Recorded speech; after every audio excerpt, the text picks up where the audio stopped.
Hello! Right, what inspired this video was a quote that I'd heard quite a while ago, but it just came back to me.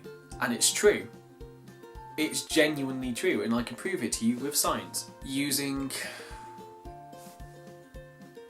two technically theories, but they're very close to being proven as fact. The first of which is the many worlds theory. Now, I can't get into the details of how it works on this, it's just a short video. Look it up if you want, it's called the many worlds theory.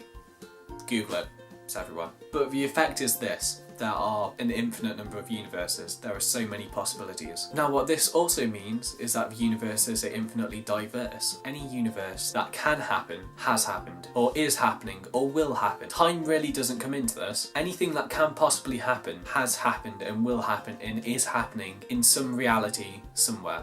Which means that anything you can imagine is real somewhere. Out there somewhere is a reality, is a world, with a Hogwarts and a Harry Potter and Hermione Granger and Ron Weasley in a parallel universe. They're all there. And not just them, every storybook character you've ever loved, every fandom you've ever admired, any game, any book, any movie, all of it, they all exist according to the many worlds theory. The worlds we think of inside the books, they're real, they exist, they are physically there, and they happened and are happening and will happen. My second point is this, and it's much easier to prove to you. If you close your eyes now and imagine yourself walking down a creepy dark alley, water's dripping from the gutters, pitch black, you can't see anything, and you hear footsteps coming up behind you faster and faster, and you're scared, chances are your heart rate's begun to speed up if you imagine this vividly enough. And this is because of a fact that science found out a little while ago, which basically says that your body can't tell the difference between something that you imagine vividly and something that's actually happening to you. When you read a book, when you watch a film, when you play a game, and when you really get into them, and the rest of the world fades away and it's just you and that, you're putting yourself in the place of that character and you're feeling everything that they're feeling and you're vividly imagining all of it. Your body reacts as though it's happening to you, and physically, at the physical level, it is. If you're reading a Harry Potter book and really getting into it, your body is responding as though you're there. What I'm trying to say is this. If you imagine something that strongly and it affects your body physically, they're not just stories anymore. They're not just something that you do to pass the time. They're not just stories. They're more than that. They affect you more than other people ever could. They have become physical. They have become real. They have become an element in your life that changes you. Not just mentally, but physically. In the very cells of your being, you have changed because you've read that book. For a short portion of your life, you have lived the life in that book. And it's real, and it's physical, and it's part of who you are now. If you've read Harry Potter, part of your life has been spent as a wizard. And scientifically, it's true. No one can deny this.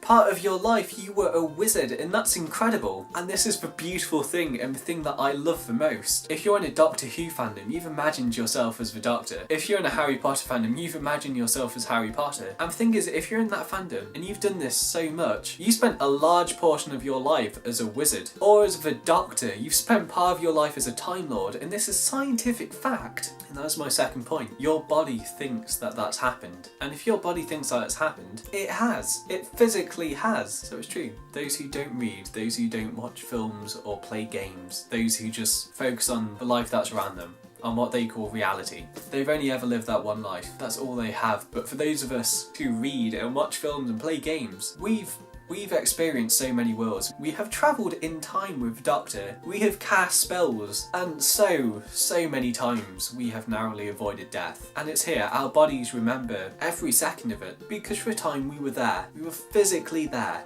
And so it's true. You can only ever really live one life. You can only ever live one life in this reality, in this world. You've only got the one. But if you read and play games and watch films, you've lived so many other lives, and you've been a hero in almost all of those. It doesn't matter who you are in this life. If you've read 1,000 books, been 1,000 different heroes, I'm not going to tell you that you're not, because it's true.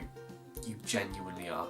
If you've liked this video, then give it a thumbs up, because that's good. And if you've really liked it, subscribe. And there's a place where you can subscribe just below this video. Subscribe there.